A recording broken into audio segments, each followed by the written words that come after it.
Professeur Vergès, bonjour. Bonjour. Vous êtes ici parce que vous avez participé à une session sur le risque glycémique, le risque coronarien cardiovasculaire chez les patients hyperglycémiques.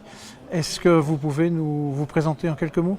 Oui, donc je suis Bruno Vergès, chef de service d'endocrinologie au CHU de Dijon, et je dirige aussi une unité INSERM sur le risque cardiovasculaire et la dyslipidémie du patient diabétique.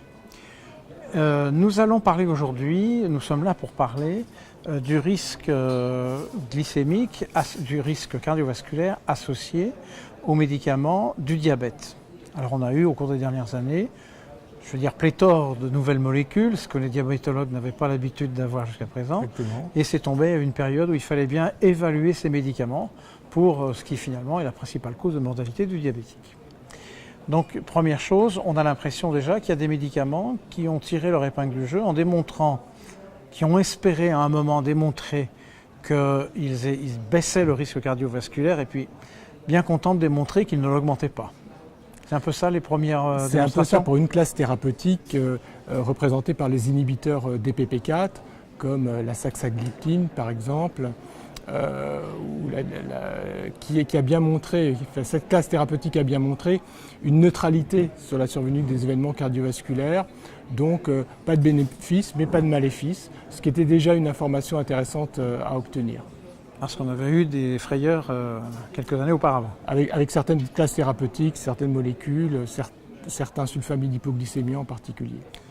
Pour terminer avec cette classe thérapeutique, est-ce que tous les espoirs sont terminés ou est-ce qu'il y a encore des études qui laissent penser qu'on pourrait démontrer sur certaines peut-être nouvelles molécules de cette classe un effet bénéfique?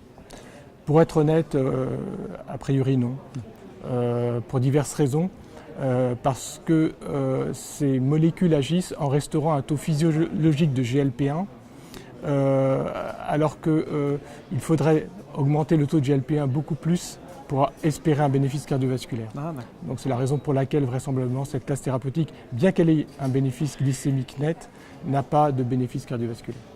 On a parlé de la démonstration de neutralité, ça nous amène naturellement aux études qui ont démontré récemment et qui ont marqué les esprits quand même, une supériorité d'une classe thérapeutique qui est les inhibiteurs de SGLT2. Qu'est-ce qu'on peut en dire aujourd'hui avec un peu de recul? Alors c'est une classe thérapeutique très intéressante. Les inhibiteurs SGLT2 sont des produits qui entraînent une diurèse de glucose, qui font perdre du poids, qui réduisent la glycémie. Et deux grandes études avec deux molécules, l'empagliflozin dans l'étude EMPAREG Outcome et la canagliflozin dans l'étude CANVAS ont bien montré une diminution des événements cardiovasculaires, une diminution de la mortalité cardiovasculaire pour une étude et surtout tirée par une diminution des hospitalisations pour insuffisance cardiaque. Donc il semble net d'après ces deux études qu'il y a un bénéfice sur la fonction cardiaque, en particulier la fonction ventriculaire gauche, en utilisant ces inhibiteurs SGLT2. Les cardiologues dont on va dire 20% des patients sont des diabétiques, sont très intéressés, en particulier dans le cas de l'insuffisance cardiaque. Maintenant, aller à une indication avec ces classes thérapeutiques, où on en est, comment ça se présente? Alors, il faut savoir qu'il y a des études actuellement en cours sur l'intérêt des inhibiteurs SGLT2 dans l'insuffisance cardiaque chez les sujets non diabétiques. Donc ces études sont très intéressantes. Malheureusement, le petit point négatif actuellement pour la France, nous sommes le seul pays européen qui ne dispose pas encore de cette classe thérapeutique. J'espère que l'année 2018 permettra une ouverture, car cette classe a un intérêt majeur, aussi bien au niveau métabolique qu'au niveau cardiovasculaire.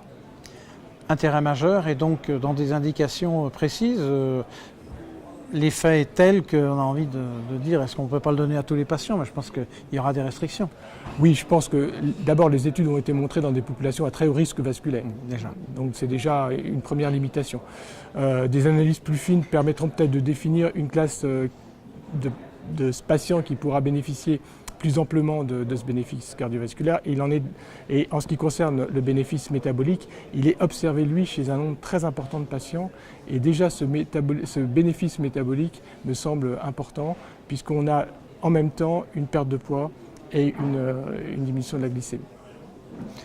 Il y a d'autres médicaments qui sont susceptibles d'avoir un effet pareil? Alors, il y a surtout cette grande classe thérapeutique des agonistes GLP-1 qui est actuellement disponible, qui a fait l'objet d'études de prévention cardiovasculaire.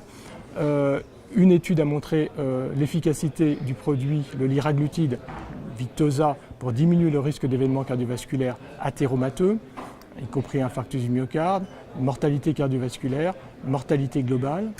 Donc un effet très net.